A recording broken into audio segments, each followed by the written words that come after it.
Katanya mengurus motor off the road menjadi on the road sangat susah dan biayanya mahal. Yuk kita buktikan di video vlogger KW yang satu ini. Tutorial mengurus sendiri motor listrik dari off the road menjadi on the road.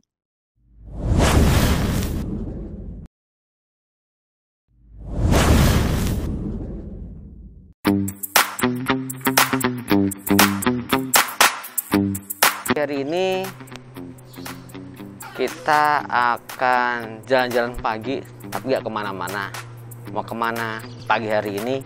Nih, pagi hari ini kita akan 5. Kemarin masih off the road. Pagi hari ini saya akan mengurus menjadi on the road. Banyak sobat KW yang bertanya cara mengurus motor listrik dari off the road ke on the road. Makanya pagi hari ini saya akan membuatkan video cara mengurus motor listrik dari on the road menjadi off the road. Bisakah kita urus sendiri motor ini? Dan kalau kita urus sendiri, berapa biaya yang harus kita keluarkan ya? Kita akan menuju ke pertama-tama ke gedung BPKB Dirlantas Polda Jawa Barat. Nanti kita akan urus apa saja di sana. Saksikan terus video ini. Ini adalah edukasi bagi sobat KW yang ingin mengurus sendiri motor listriknya yang dari off the road dan on the road. Nah, syarat-syaratnya apa saja? Ini ya syarat-syaratnya untuk mengurus motor listrik off the road menjadi on the road.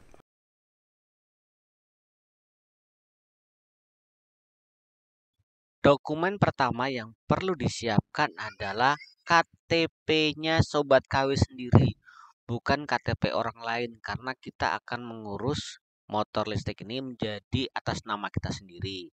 Dan juga fotokopi juga sebanyak 4 buah untuk mempermudah saat mengurus BPKB dan STNK nantinya. Nah, dokumen kedua yang perlu dipersiapkan oleh sobat KW adalah sertifikat registrasi uji tipe. Dokumen ini diperoleh dari pihak produsen.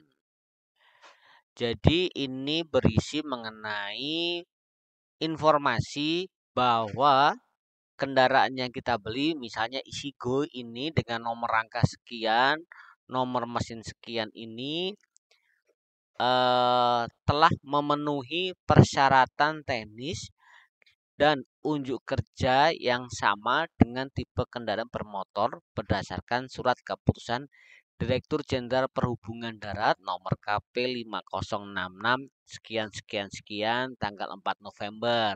Artinya motor listrik Isigo 5 ini bisa digunakan plat nomor karena sudah dilakukan uji tipe kendaraan. Nah, surat SRUT atau SRUT ini silahkan difotokopi 3 buah ya. Selain untuk dokumen kita sendiri, nanti juga akan digunakan untuk pengurusan BPKB. Nah, dokumen berikutnya yang perlu dipersiapkan adalah sertifikat nomor identifikasi kendaraan bermotor atau NIK. Ini dikeluarkan oleh Isigo yang memuat mengenai nama perusahaan, alamat, merek, kemudian nomor mesin dan NIK. Di sini ada 4 lembar. Harus bawa semua ya teman-teman ya, sobat KW semuanya. Nanti akan ditanya sama petugasnya. Lembar 1 untuk pemilik, lembar 2 untuk STNK, lembar 3 untuk BPKB, dan lembar 4 untuk produsen. Ingat, jangan sampai hilang satu pun. Nanti akan ditanyakan oleh petugas kalau kita benar-benar sebagai pemilik dari motor listrik yang akan kita daftarkan menjadi on the road. Nah,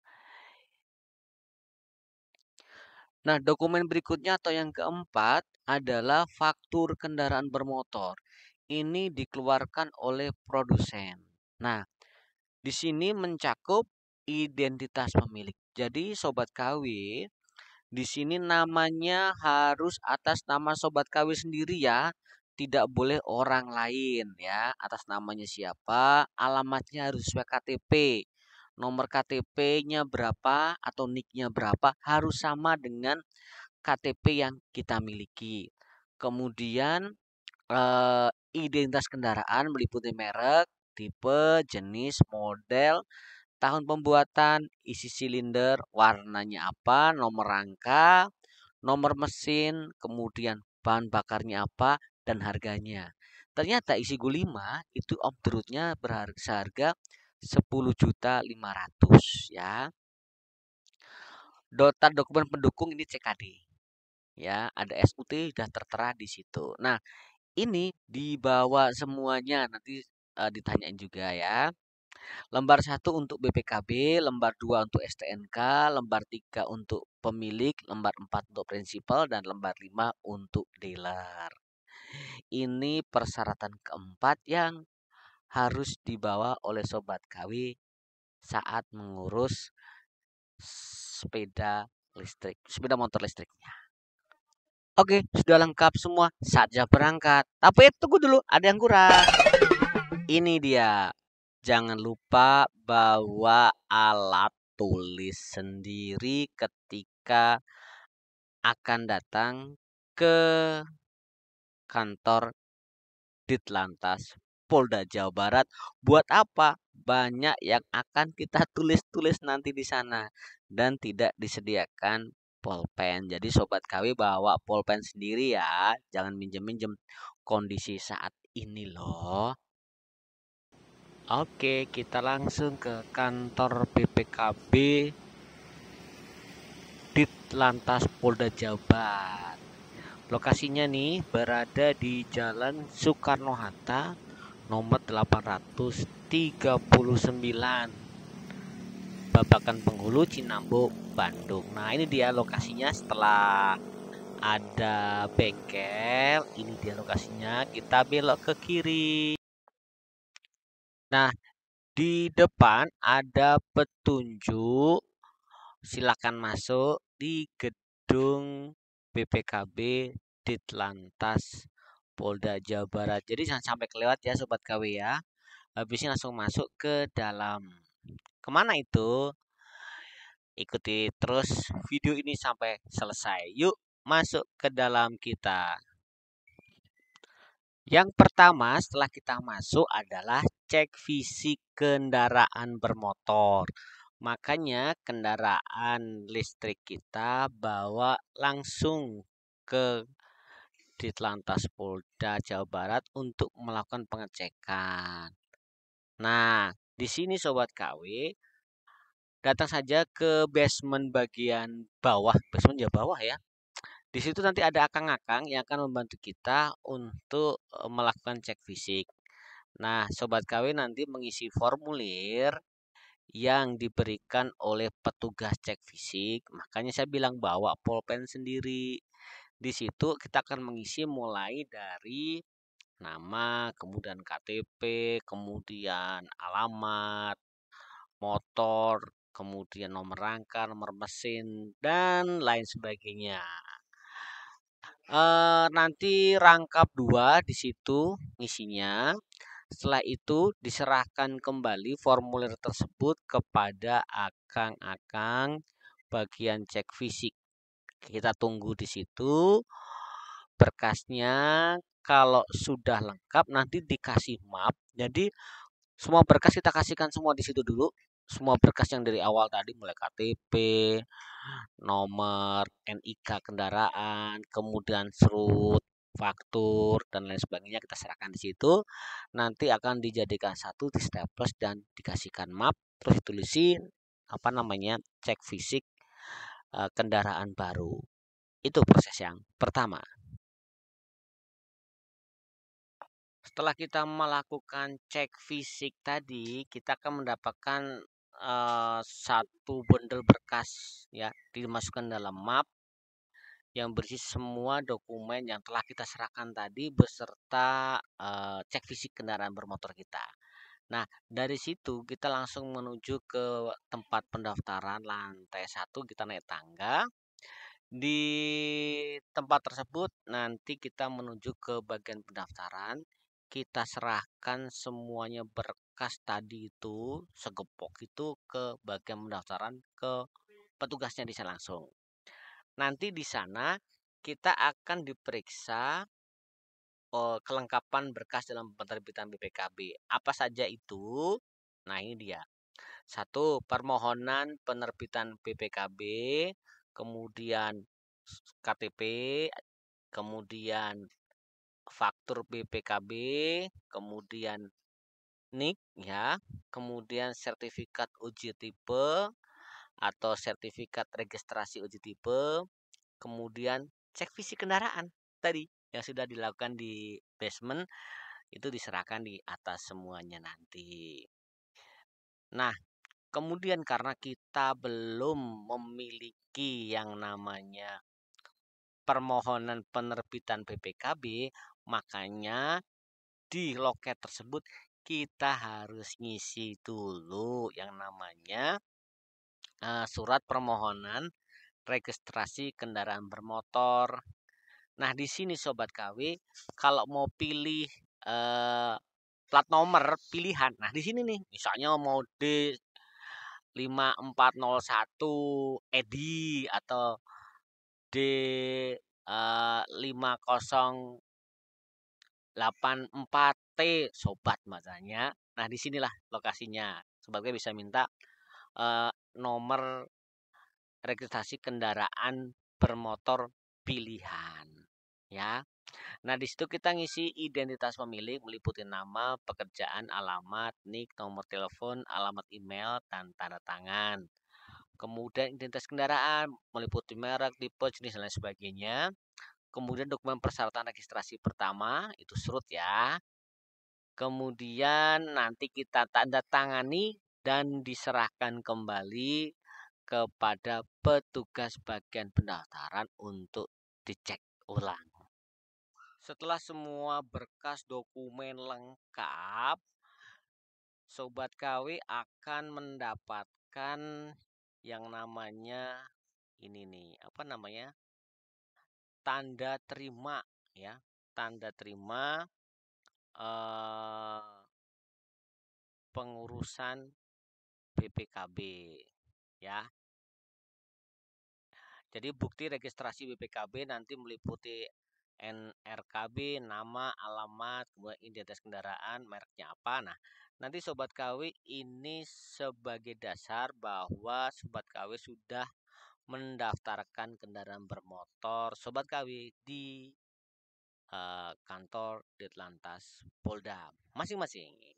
Nah, waktu itu kita diminta menunggu 7 hari setelah pendaftaran nanti kembali ke kantor tersebut untuk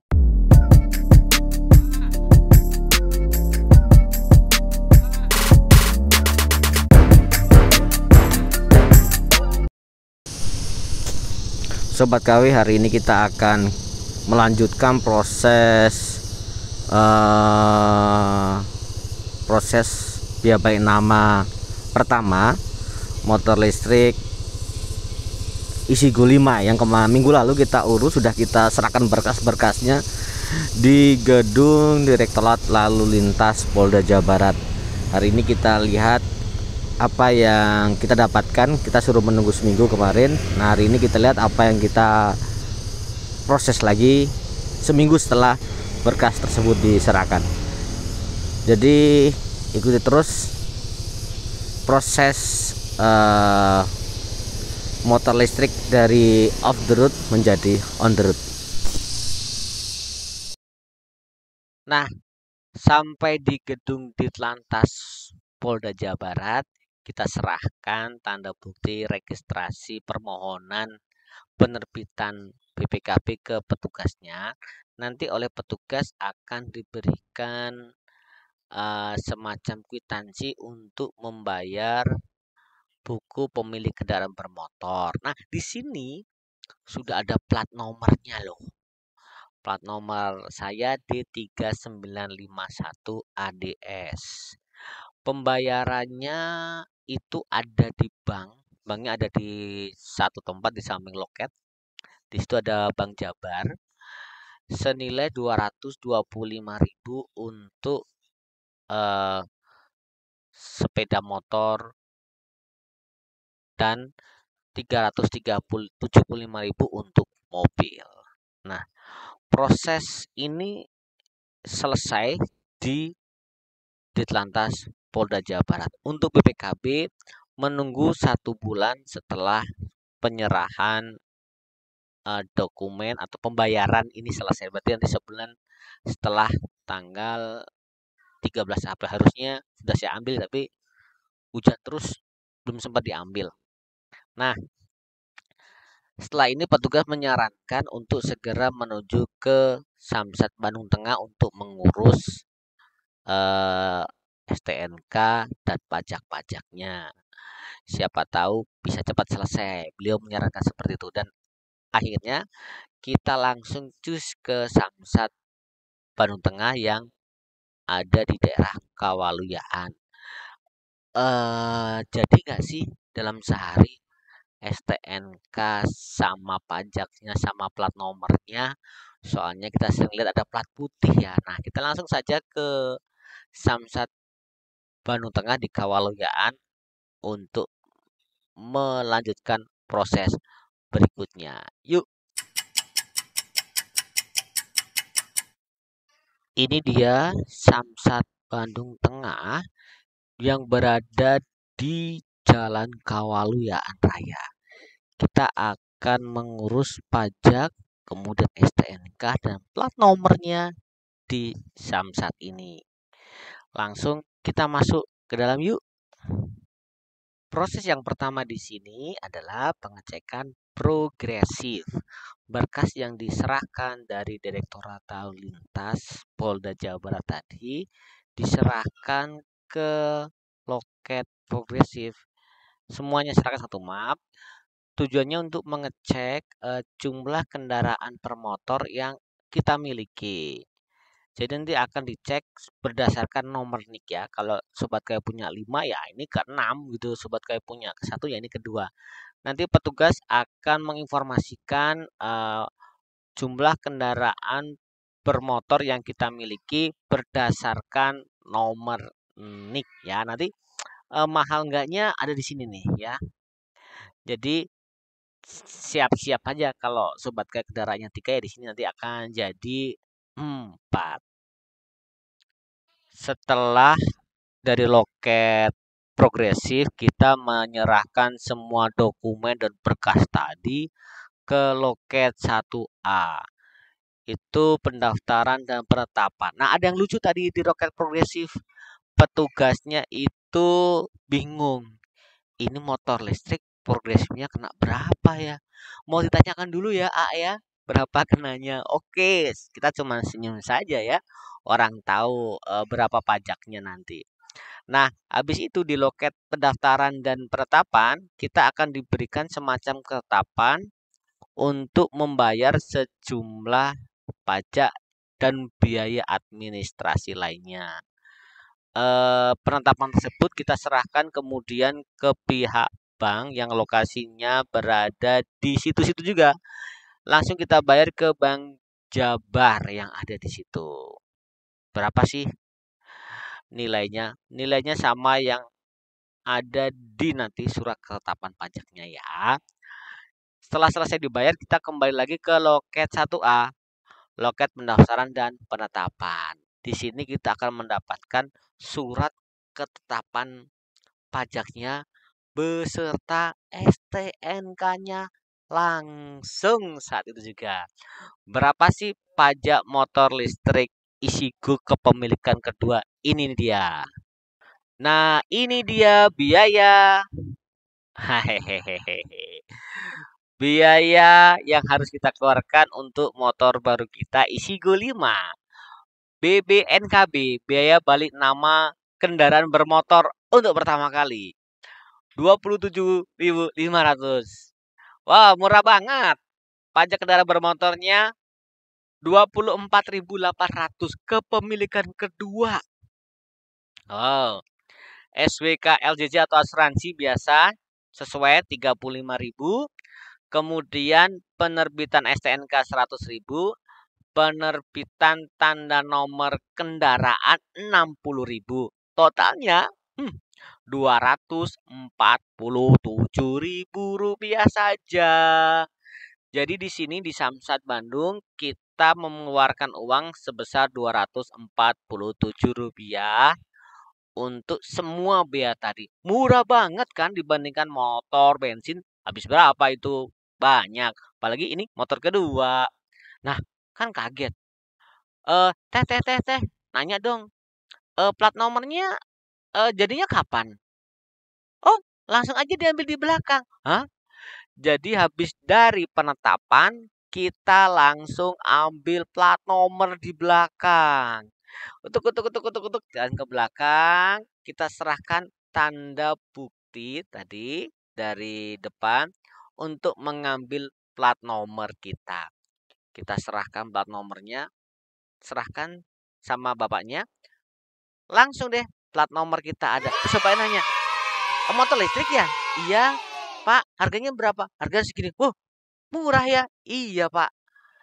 Nah, ini dia plat nomornya. Sudah jadi saat itu juga. Lega deh.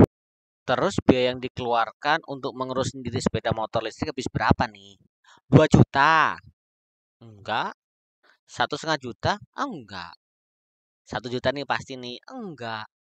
750.000? Enggak juga. Terus habisnya berapa dong untuk mengurus sendiri motor listrik ini menjadi on road? Ini dia biaya yang sudah kita keluarkan untuk mengurus sendiri motor listrik menjadi on the road.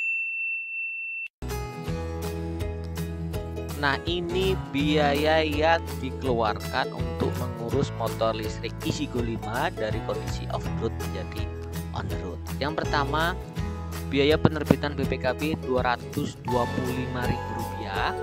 Yang kedua, pajak kendaraan bermotor meliputi biaya balik nama kendaraan bermotor, kemudian pajak kendaraan bermotor, kemudian ada penerbitan STNK, asuransi, penerbitan plat nomor itu yang dari Samsat senilai Rp247. Jadi di total habisnya cuma Rp472.000 saja. 500.000 kembalian 28.000. Jadi nggak usah pakai calo, murah ngurusnya. Nah, ini tadi video mengurus sendiri motor listrik dari off the road menjadi on the road. Semoga bermanfaat bagi sobat KW yang menonton video ini. Dan informasi buat sobat KW, tidak ada calo satupun yang kita temui saat mengurus proses ini. Jadi cukup murah, mudah dan cepat. Demikian informasinya. Terima kasih dan semoga sehat selalu. Wassalamualaikum warahmatullahi wabarakatuh.